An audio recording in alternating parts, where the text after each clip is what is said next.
নমস্কাৰ বন্ধুসকল, স্বাগতম জনাইছোঁ আপোনালোকক মোৰ চেনেল BM হেল্পত। বন্ধুসকল, আজি আমি লৈ আহিছোঁ আপোনালোকৰ বাবে ৰামায়ণৰ মুখ্য ব্যক্তিৰ পৰিচয়। বন্ধুসকল, ভিডিঅ'টো সম্পূৰ্ণ চাব। ভিডিঅ'টো আপোনালোকৰ বাবে হেল্পফুল হ'ব। প্ৰথমটো হৈছে দশৰথ। দশৰথৰ পিতৃৰ নাম আছিল ৰজা অজ আৰু মাতৃৰ নাম আছিল ইন্দুমতী। পত্নীৰ নাম আছিল কৌশল্যা, কৈকেয়ী আৰু সুমিত্ৰা। দ্বিতীয়টো হৈছে শ্ৰীৰাম। শ্ৰীৰামৰ পিতৃৰ নাম আছিল ৰজা দশৰথ আৰু মাতৃৰ নাম আছিল কৌশল্যা। গুৰু আছিল বিশ্বামিত্ৰ।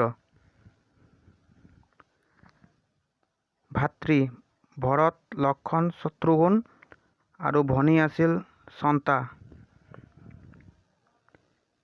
পত্নী সীতা, পুত্ৰ কুশ, লৱ। তৃতীয়টো হৈছে ভৰত।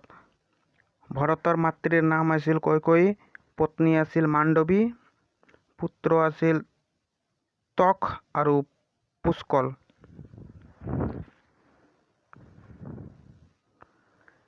চতুৰ্থ হৈছে লক্ষণ। লক্ষণৰ মাতৃৰ নাম আছিল সুমিত্ৰা, পত্নী আছিল উৰ্মিলা, পুত্ৰ অংগদ আৰু ধৰ্মকেতু। পঞ্চমটো হৈছে শত্ৰুঘ্ন। শত্ৰুঘ্নৰ মাতৃৰ নাম আছিল সুমিত্ৰা, পত্নীৰ নাম আছিল সৎকৃতি, পুত্ৰ আছিল শত্ৰুঘাতী আৰু সুবাহু। ষষ্ঠ নম্বৰ হৈছে সীতা আৰু উৰ্মিলা। সীতা আৰু উৰ্মিলাৰ পিতৃৰ নাম আছিল মিথিলাৰ ৰাজা জনক আৰু মাতৃৰ নাম আছিল সুনয়না। 7 নম্বৰটো হৈছে মাণ্ডৱী আৰু সৎকৃতি। সৎকৃতিৰ পিতৃৰ নাম আছিল কুশধ্বজ আৰু মাতৃৰ নাম আছিল চন্দ্ৰভাগা। 8 নম্বৰটো হৈছে হনুমান। হনুমানৰ পিতৃৰ নাম আছিল কেশৰী আৰু মাতৃৰ নাম আছিল অঞ্জনা। পুত্ৰৰ নাম আছিল মকৰধ্বজ। 9 নম্বৰটো হৈছে ৰাৱণ। ৰাৱণৰ পিতৃৰ নাম আছিল ব্ৰহ্মা ঋষি বিশ্বৱা আৰু মাতৃৰ নাম আছিল নিষ্কা। পত্নীৰ নাম আছিল মন্ধোদৰী আৰু ধন্যমালিনী।